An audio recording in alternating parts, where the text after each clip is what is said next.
Before we get into this video, if you guys want to check out our feature film Pasadena, you can. It's on Amazon right now. You can check out the Blu-ray, support independent film. Also check out our link tree down below for all of our social medias. You can also buy our short films on Gumroad.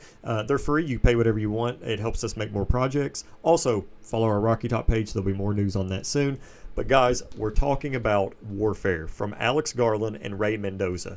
Now, I love Alex Garland. He's one of my favorite directors working today. I was really sad whenever I heard that he wasn't going to make another film after Civil War, at least for a while, which I wasn't really sure what that meant. And now we're getting Warfare, which is co-directed with Ray Mendoza. Now, I'm not trying to speak for anybody whenever I don't know what's going on behind the scenes, but I feel like looking at Ray Mendoza's films, it seems like this is the first film he's ever done, the only film that he's ever done, directed, I think. Do not quote me on that. But I feel like Alex Garland was probably brought on because, of his experience and the films that he's made. Of course, I could be completely wrong on that. I have no idea. Maybe they both just really loved the material that was given, which is based off of a true story. It's actually based off of real memories, not missions. And I just was not sure what to expect when it came to Warfare because I didn't know much about it. I didn't go into it wanting to know much about it. I kind of just wanted to go into it a little bit blind, which was what I kind of did with Civil War, given how much I really enjoy Alex Garland. Like when Men came out, I was like looking up everything that I possibly could about that film because I was really excited. But the official synopsis is a surveillance mission goes wrong for a platoon of American Navy SEALs in an insurgent territory in Iraq. But it's based off of memories and it's based off of a true story. Now, I have heard good things about this film. I've also read some pretty mixed things. I guess you could even say bad reviews on Letterboxd talking about I guess the realism or how the film was executed, which, to be fair, I'm just going to go ahead and throw it out like this. I do not know what it's like to be in combat. I do not know anything about that. I'm not in the military. I have a really close friend who's in the military.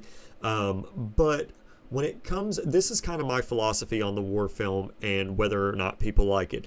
I feel like right now, just given how many films have come out that are war associated films, I feel like if somebody says that it's not realistic enough for them and they've never been in it, I just think that people have been so used to how war films are that when a realistic war film does come into play, it might seem just off compared to what you've seen before. I know Saving Private Ryan, the D-Day beach scene specifically, I've heard people talk about how realistic that scene is. But for this, as somebody that does not have that experience, I was floored. I can confidently say that, and I don't throw this around often when it comes to films like, oh, this is the greatest of all time or whatever, but I will say Warfare is one of the best war films I've ever seen, and I wholeheartedly mean that. As somebody that really loves the genre, I seriously was just, I was taken aback. I mean, there were a few scenes in this where I was just sitting there like, what? Like, it's a lot. It's a lot. And the film opens up lighthearted with the soldiers singing, dancing, kind of. But then it goes into this sort of real-time mission where you're watching these soldiers and you're not even watching them in combat when it first starts. You're just kind of watching them fill the area and they're doing what they do and they're communicating, and it sort of sets the stage for what's to come, and it kind of gets you somewhat attached to these characters in such a small runtime. I mean, an hour and 35 minutes. I mean, it's a breeze.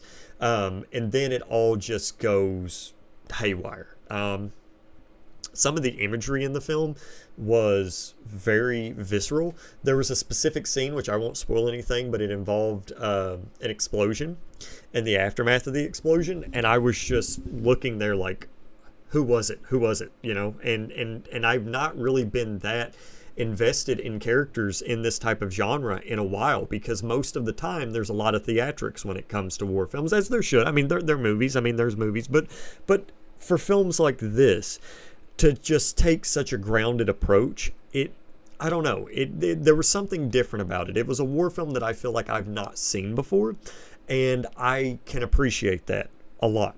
Also, a majority of the film is set in one location, and it just has this very kind of, when I think of films, like for instance, there's some films that like the location is more iconic than the actual film itself, which that's not like to say that this film does fit that criteria, although it kind of does, because I think of like the Texas Chainsaw Massacre house, or I think of the Yellow Brick Road from The Wizard of Oz, or I think of what's another film? The Zone of Interest, that little specific area where I feel like if you were to, or the trailer park from Pink Flamingos, I know these are weird comparisons, but if you were to throw me into those locations, I feel like that I could find my way out of there. I feel like I could go where I needed to go. And that's how I started feeling with this building, with this area that they were in. I mean, it's just so, the location is almost a character in itself, is what I'm saying. And I just keep thinking about it.